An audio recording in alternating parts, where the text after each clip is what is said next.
Ration कार्डधारीଙ୍କ ପାଇଁ ବଡ଼ ଖବର। ଯଦି ଆପଣଙ୍କ ନାମରେ ଏତିକି ପରିମାଣର ଜମି ଥିବ ତେବେ ମାଗଣା ରାସନ ପାଇବା କଥା ଭୁଲି ଯାଆନ୍ତୁ। ରାସନ କାର୍ଡ ବର୍ତ୍ତମାନ ବହୁତ ଗୁରୁତ୍ୱପୂର୍ଣ୍ଣ ହୋଇଛି। ପୂର୍ବରୁ ଏହା କେବଳ ରାସନ ଦୋକାନରେ ରାସନ ପାଇଁ ବ୍ୟବହୃତ ହେଉଛି, କିନ୍ତୁ ପରେ ଏହି ରାସନ କାର୍ଡ ପ୍ରତ୍ୟେକ ଯୋଜନାର ଆଧାର ପାଲଟିଛି।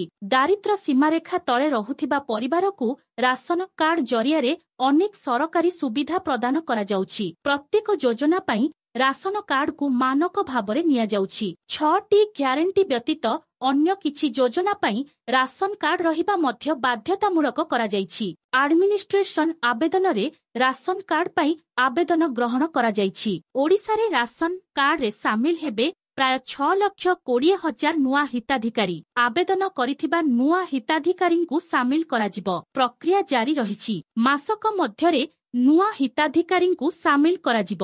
ଅଯୋଗ୍ୟ ହିତାଧିକାରୀଙ୍କୁ ବାଦ ଦେବା ପାଇଁ ପ୍ରକ୍ରିୟା ଆରମ୍ଭ ହୋଇଗଲାଣି ବୋଲି କହିଛନ୍ତି ଯୋଗାଣ ମନ୍ତ୍ରୀ କୃଷ୍ଣ ପାତ୍ର। କିନ୍ତୁ ଏପର୍ଯ୍ୟନ୍ତ ନୂତନ ରାସନ କାର୍ଡ ଅନୁମୋଦନ ହୋଇନାହିଁ। ଏହା ବ୍ୟତୀତ ଆପଣଙ୍କର ସେବା କେନ୍ଦ୍ରଗୁଡ଼ିକରେ ଥିବା ରାସନ କାର୍ଡରେ ପରିବର୍ତ୍ତନ ଓ ଲିଙ୍କ କରାଯାଉଛି। ଏହି କାରଣରୁ ଅନେକ ଯୋଗ୍ୟ ବ୍ୟକ୍ତି ଏହି ଯୋଜନାରୁ ବଞ୍ଚିତ ରହିଛନ୍ତି। ତେବେ ଯେଉଁମାନେ ନକଲି ଡକ୍ୟୁମେଣ୍ଟ ବ୍ୟବହାର କରି ରାସନ କାର୍ଡ ପାଇଛନ୍ତି ସେମାନଙ୍କ ବିରୋଧରେ ଖାଦ୍ୟ ବିଭାଗ ଏକ ଗୁରୁତ୍ୱପୂର୍ଣ୍ଣ ନିଷ୍ପତ୍ତି ନେଇଛି।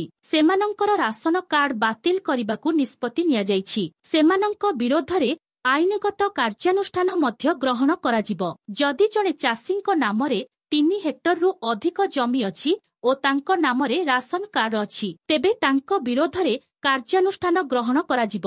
ଖାଦ୍ୟ ବିଭାଗର ନିୟମ ଅନୁଯାୟୀ ଏକ ହ୍ୱାଇଟ୍ ରାସନ କାର୍ଡ ଥିବା ପରିବାରକୁ ଯଦି 3 ହେକ୍ଟରରୁ ଅଧିକ କୃଷି ଜମି କିମ୍ବା ନିଜସ୍ୱ ଜମି ଥାଏ ତେବେ ତାଙ୍କୁ ହ୍ୱାଇଟ୍ ରାସନ କାର୍ଡ ପ୍ରଦାନ କରାଯିବା ଉଚିତ ନୁହେଁ। ସେମାନଙ୍କର ରାସନ କାର୍ଡ ବାତିଲ ହେବ। କୃଷକ ବ୍ୟତୀତ ଅଣ କୃଷକମାନଙ୍କର ମଧ୍ୟ ଏହି 3 ହେକ୍ଟରରୁ ଅଧିକ ଜମି ଅଛି। ସେମାନଙ୍କର ଧଳା ରାସନ କାର୍ଡ ବାତିଲ ହେବାକୁ ଯାଉଛି। ଅବଶ୍ୟ ଏହି ନିୟମ ତେଲେଙ୍ଗାନାରେ ଲାଗୁ ହୋଇଛି। ଯଦି ଏହି ନିୟମର ସଫଳ ରୂପାୟନ ହୁଏ ତେବେ ଅନ୍ୟ ରାଜ୍ୟରେ ଏହି ନିୟମ ଲାଗୁ ହେବାର ସମ୍ଭାବନା ରହିଛି।